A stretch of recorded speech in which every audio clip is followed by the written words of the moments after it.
every 3 years I find myself throwing away bags of stale marshmallows because whenever, they do some new release, whether it was 2016 or whatever, I buy them.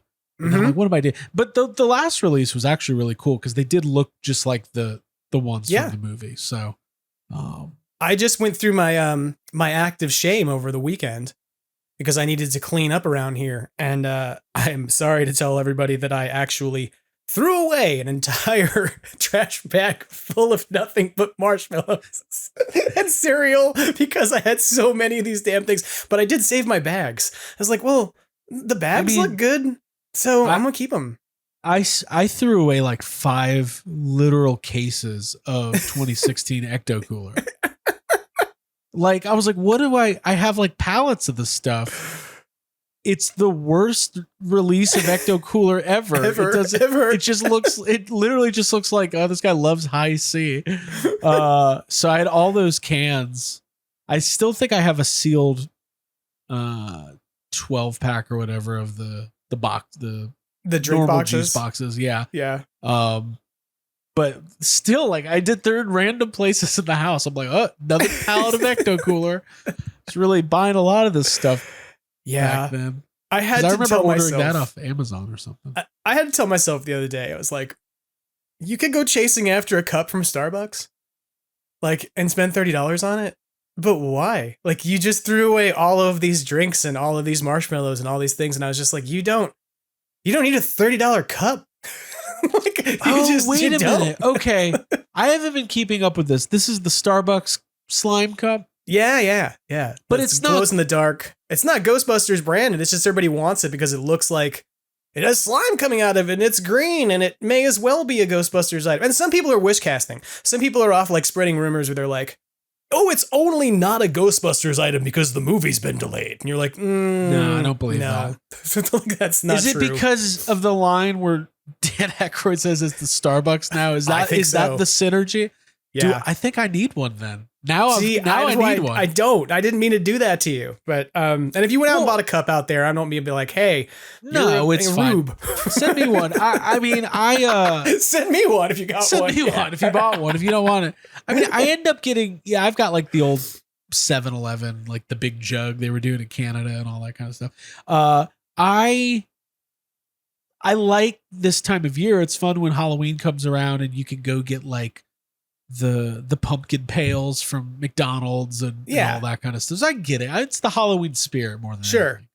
But I can't spend $30 on a cup. Is that how much it costs? Yes. It's $30.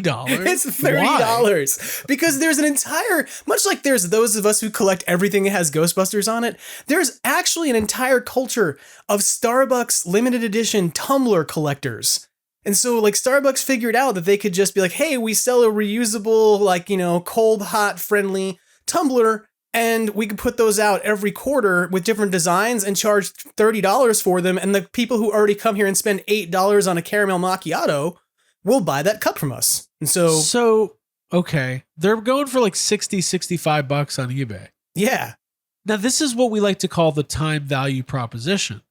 I don't feel like driving to 20 different Starbucks and wasting my whole Saturday just to not find it. So just spend double. Right. This is where we are. That's where we are. It's a little experiment called capitalism. Yes. It's here to stay, folks. Well, but, at least for some of those people selling those Starbucks cups who haven't figured out they're going to get a $10.99 at the end of the year or whatever it is, guess what? That $60 cup, you're going to break even on it. Good luck. Yeah. You better pay those taxes on that slime cup, buddy.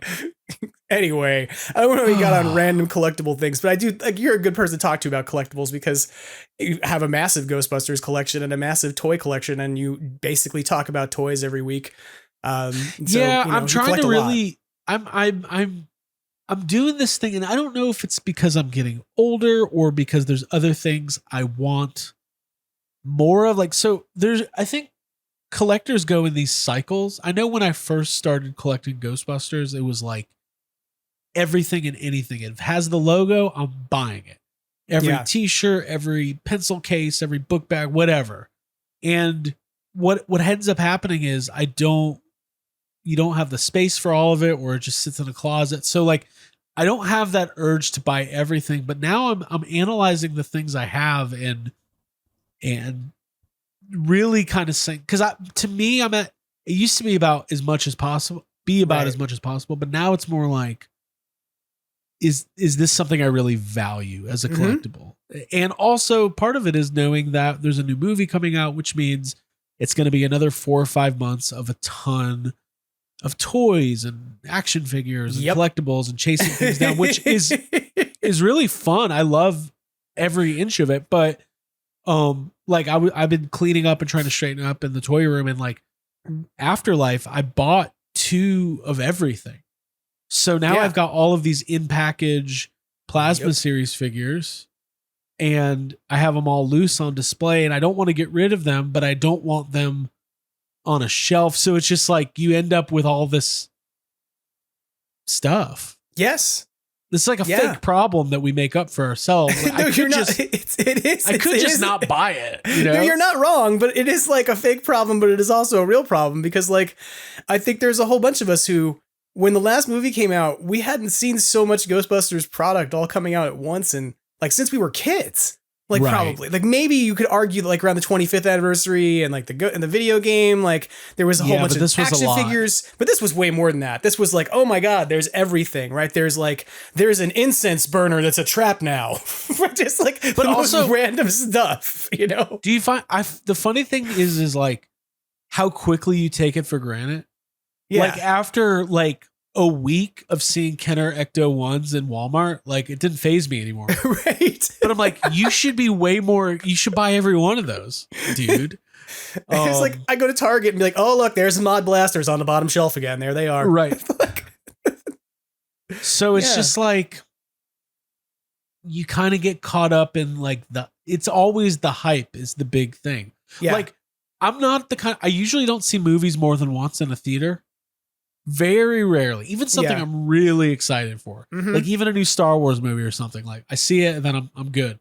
But it's like you would think, wow, I spent my entire childhood and adulthood wondering what it would be like if they ever made episode 7 and they announced it. And I spent 3 years obsessing over every last detail. Right. And then the day finally comes and you take it in, you watch it for 2 hours, you go, that was great. And then I'm just moving on to the next. Like, what's next?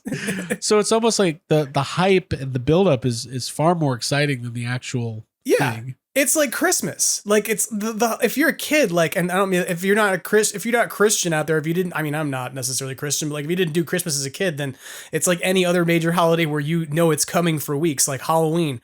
Like there's a countdown to it almost in your head. Like it's not even like somebody has to do it for you, but there's all this build up to it.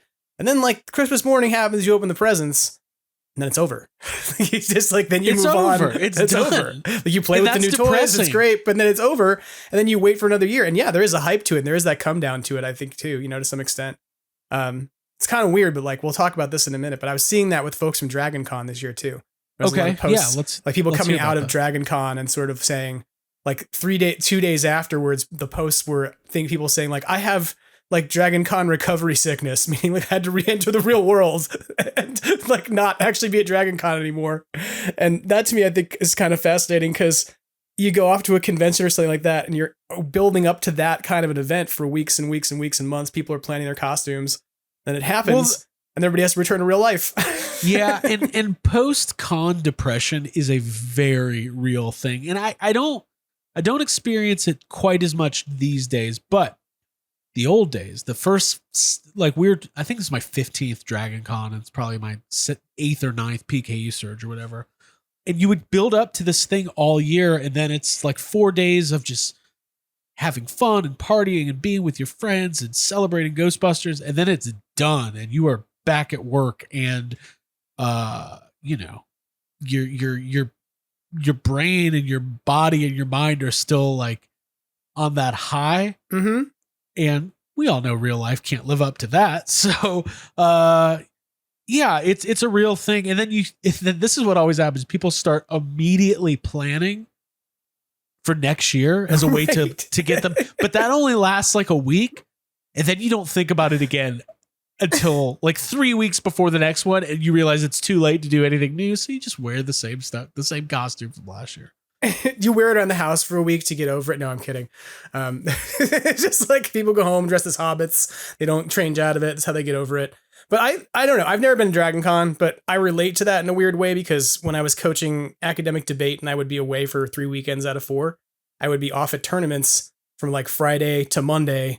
And it was like being around all these people who were intensely involved in arguments and like research and all this stuff. And your brain would be operating in that space for like 4 days. And then you'd come home and everything operated at a different speed. It was like everything was happening differently. Your interactions with everybody were different. Like the relationships were different. And so it was like almost like a weird culture shock to like snap in and out of, you know? So yeah,